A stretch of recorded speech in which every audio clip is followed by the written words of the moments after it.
Assalomu alaykum aziz do'stlar. Siz hech o'ylab ko'rganmisiz? Nega bir xil insonlar maqsadga yetadi, bir xil insonlar maqsadni yarim yo'lda tashlab ketadi? Nega biz ba'zi bir ishlarni qayta tekshiramiz, tuzatamiz va davom etamiz? Bugun biz sizlar bilan NLPda juda kuchli model hisoblangan TOWT modeli haqida gaplashamiz. TOWT modeli inson miyasi qanday qaror qabul qilishni tushuntirib beradi.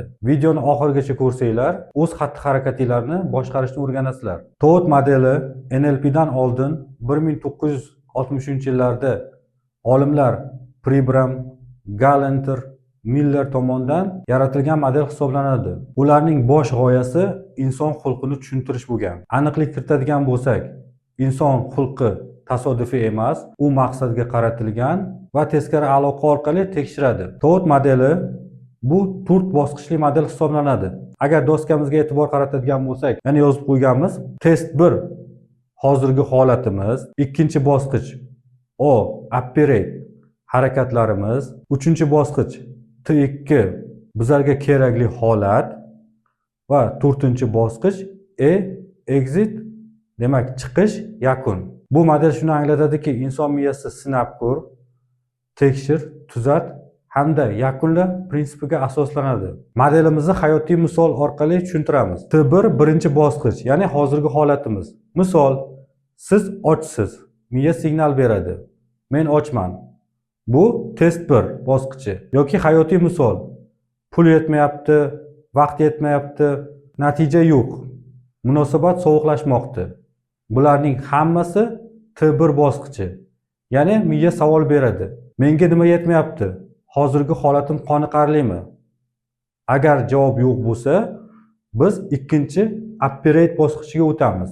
Ochlik misolida ovqat qidiramiz, do'konga boramiz, ovqat tayyorlaymiz. Hayotiy misol, daromad kam, yangi ish qidirasiz, qo'shimcha bilim olasiz, biznes boshlaysiz. Bu yerda harakat bo'lmasa, natija bo'lmaydi. Bularning hammasi ya'ni operate bosqichida bo'ladi. Ana endi 3-bosqich T2 ga o'tamiz. Ovqat yedim, to'ydimmi? Ish qildim, pul ko'paydimi? Gaplashdim, munosabat o'zgardimi? Agar javob yo'q bo'lsa, yana biz ikkinchi bosqichga qaytamiz. Ya'ni operate bosqichiga qaytamiz va harakatimizni o'zgartiramiz. Ko'pchilik inson shu joyda xato qiladi. Bo'ldi, demak bu menga emas ekan. Aqlli inson nima qiladi? Aqlli inson harakatini o'zgartiradi, lekin maqsadni o'zgartirmaydi. 4-bosqich exit bosqichi. Bu natija qoniqarli olingan payt. To'ydingiz, exit. Pul yetarli bo'ldi, exit. Munosabat yaxshilandi, exit. Bu vaqtda miya aytadi, bo'ldi, yetarli. Ko'pchilik inson exit qila olmaydi. Doim norozi, doimiy solishtirish, hech qachon qoniqmaydi. Bu esa insonda ichki zo'riqishni olib keladi. Real hayotiy misol, vaziyat ozish, ya'ni vazn tashlash.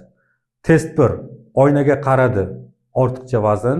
Ikkinchi bosqich operate, sport, dieta. 3-bosqich T2 natija bo'ldimi? Agar yo'q bo'lsa, ikkinchi bosqichga qaytamiz, harakatni o'zgartiramiz. Va 4-bosqich vazn o'zgardi. Demak, exit. Kim yutdi? Bo'lmaydi degan inson emas, aksincha TOWT bilan harakat qilgan inson yutdi. TOWT modelini hayotda qanday ishlatamiz? O'zingizga 3 ta savol bering. Birinchi savol: hozirgi holatim qoniqarlimi? Ikkinchi savol: qanday harakatlarni qilyapman? Uchinchi savol: natija bo'lyaptimi? Agar natija bo'lsa, exit, agar bo'lmasa, harakatni o'zgartiring. TOWT modeli sizga quyidagilarni o'rgatadi. Muammo to'xtash uchun sabab emas, muammo yangi usulni sinab ko'rish uchun signal. Agar video foydali bo'lsa, like bosing, kommentga fikrlaringizni qoldiring hamda kanalimizga obuna bo'ling. Hozircha xayr.